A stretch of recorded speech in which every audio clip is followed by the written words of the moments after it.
Hi viewers, চলে আসলাম আরেকটি video নিয়ে। তো যারা ইউরোপিয়ান লাইফস্টাইল চ্যানেলের সাথে থাকেন, যারা দেখতে চান ভিডিও, তো তাদের জন্য নতুন একটি ভিডিও ব্লগ নিয়ে আসছি। তো আজকের ব্লগে থাকছে ইউরোপিয়ানদের বাজার সম্পর্কে। তো আমরা অনেকেই বাজার করি, তো ইউরোপীয়দের বাজার কীরকম হয় সেটা আমরা আজ দেখব, এবং তাদের মার্কেট প্রাইস, তাদের বাজারে কি পাওয়া যায় সেগুলো আমরা দেখব, কি তারা বিক্রি করে এবং কিভাবে বিক্রি করে, এবং তাদের বাজারের সময়সূচি কীরকম হয় সেগুলো আমরা দেখব। ইউরোপিয়ানদের বাজার এবং বাংলাদেশের বাজার একটু ডিফারেন্ট, কারণ বাংলাদেশি বাজার আমরা দেখতে পাই যে বাজারগুলো মিলে এবং বাজার হাট বাজার, সেই বাজারগুলো মূলত প্রতিদিনই এক জায়গায় তারা মিলানোর চেষ্টা করে। কিন্তু ইউরোপিয়ানদের বাজারগুলো হচ্ছে একটু ডিফারেন্ট, কারণ এরা প্রতি সপ্তাহে একবার এবং একই জায়গায় একইভাবে তারা এই বাজারগুলি পরিচালনা করে। ইউরোপ কান্ট্রির বাজারগুলোর সময়সূচি হচ্ছে মূলত ভোর সকাল 8টা থেকে 2টা পর্যন্ত হয়ে থাকে। বাজার মিলানোর পূর্বে এখানকার যে এলাকার পুলিশ প্রশাসন এদের মূলত জায়গাগুলো নির্ধারণ করে দিয়ে যায় সকালে এসে, এবং সময় নির্ধারণ করে দিয়ে যায় যাতে করে এই সময়ের ভিতরে তারা বেচাকিনি শেষ করে এবং মালগুলো গোছানোর চেষ্টা করে। দুই শ্রেণীর লোক মূলত এই বাজারে বিক্রি করতে পারে। এক শ্রেণীর লোক হচ্ছে যাদের কেনা জায়গা আছে, তারা প্রতি সপ্তাহে এসে একই জায়গায় তারা দোকান মেলাতে পারে, এবং যাদের মূলত এখানে কেনা জায়গা নাই তারা ভোর সকালে এসে যে পুলিশ প্রশাসন এদের নির্ধারিত জায়গা দিয়ে থাকে তাদের কাছে জায়গার জন্য অ্যাপ্লাই করতে হবে, এবং সামথিং কিছু টাকা পেমেন্ট করলে তারা মূলত একটি জায়গা নির্ধারণ করে দেয়, এবং সে জায়গায় আপনি সকাল 8টা থেকে দুপুর 2টা পর্যন্ত আপনার ব্যবসা পরিচালনা করতে পারবেন। দ্রব্যমূল্যের দাম খুবই স্বল্প। আমার হাতে যে মিনি তরমুজটা দেখতে পাচ্ছেন, এটার মূল্য তারা নির্ধারণ করছে 1 ইউরো। তো আমি 2টা তরমুজ পছন্দ করলাম, 2টা তরমুজ কিনে নিলাম। ইউরোপিয়ানদের বাজারে মূলত বাজার করার একটি মজা হচ্ছে এদের সাথে কখনো দামাদামি করতে হয় না, কারণ এদের মূলত প্রত্যেকটা দ্রব্যমূল্যের গায়ে তারা দাম ফিক্সড করে লিখে রাখে। তো আপনার চয়েস হলে কিনুন, না হলে না কিনুন। সো তারা মূলত ওই দামগুলো নির্ধারণ করে সেই দামের উপরে তারা মাল বিক্রি করে থাকে। চলে আসলাম আরেকটি ফলের দোকানে। এইখান থেকে আমি দেখি আম কেনার চেষ্টা করতেছি, দেখি আম কিনতে পারি কিনা। তো তারা আমগুলা দাম নির্ধারণ করছে 3 ইউরো করে। সো বাংলাদেশের টাকা যদি হিসাব করি, প্রায় একটি আমের দাম প্রায় 350 টাকা করে পড়বে বাংলাদেশি। এখানে আমি 2টা আম 600 টাকা করে 6 ইউরো দিয়ে কিনলাম, তো বাংলাদেশি প্রায় 600 টাকা। আমাদের বাংলাদেশের যে বাজারগুলো, সেই বাজারগুলোর দিকে যদি একটু লক্ষ্য করি, ওখানে কাঁচা মালই মূলত বিক্রি হয়ে থাকে, যে মালগুলি আমরা খাবারের উপযোগী। কিন্তু এদেশে একটু ডিফারেন্ট, এখানে আপনি বাজারের সাথে সাথে কাঁচা মালের সাথে সাথে আপনাদের যে পরিহিত যে জিনিসগুলা, যেগুলা কাপড় চোপড় বস্ত্র, সেইগুলো এক পাশে মিলে থাকে। এখানে মূলত সবগুলো জিনিসই পাওয়া যায়। এই বাজারটি যখন ভেঙে যাওয়ার সময় হবে, তখন 3 থেকে 4টি গাড়ি পুলিশ প্রশাসন আসবে। আসার পরে 2-4 দিক ব্লক করে তাদের নির্দিষ্ট সময় দেওয়া হবে, এবং এই সময়ের মধ্যে তারা সব মালগুলি গুছিয়ে তারা তাদের গন্তব্যস্থলে চলে যাবে। তো এই রাস্তাটা দেখতে পারতেছেন, এই রাস্তাটা মূলত একটি গাড়ি চলার রাস্তা। সেই গাড়ি চলার রাস্তার ভিতরে তারা বাজারগুলি মিলিয়ে থাকেন।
শাকসবজি ফলমূল যে দোকানগুলো আছে এখানে সবগুলো দোকানই মূলত সব কিছুই পাওয়া যায়। এখানে দেখেন টমেটো, লেবু, বেগুন, আলু, সিম, পটল, কলা, ফ্রাগোলা, এমনকি শাকসবজি, আম, পেঁয়াজ, সব হরেক রকমের ফল এখানে পাবেন।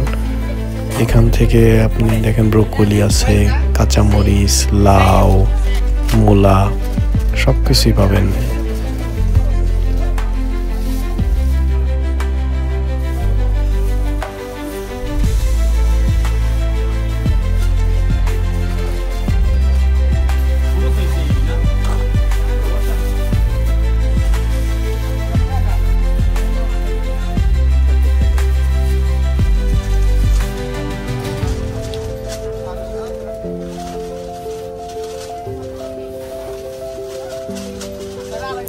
দেখুন কি সুন্দর লাউ শাক।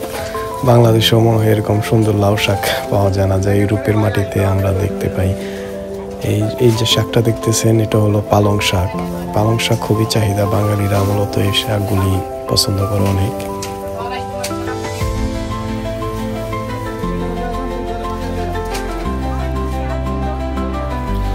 আমাদের দেশের লাউগুলো একটু মোটা এবং বড়সড় হয়ে থাকে, কিন্তু এখানকার লাউগুলি মূলত চিকন ঝিঙ্গের মতো দেখা যায়। তো খুবই চিকন একটি লাউ, যার ওজন মাপলে দেখা যায় যে খুবই কম।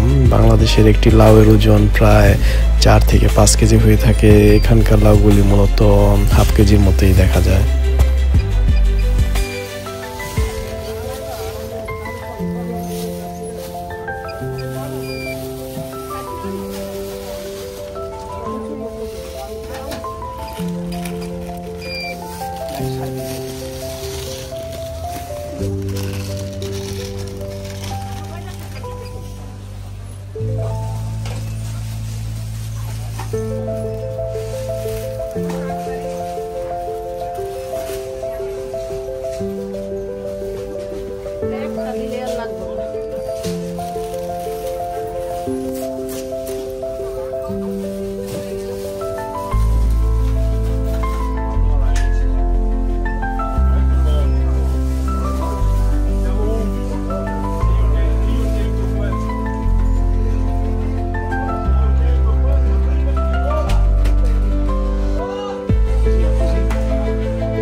আমাদের বাজার করা প্রায় শেষ, এখন আমরা ধীরে ধীরে আমাদের বাসার দিকে চলে যাচ্ছি।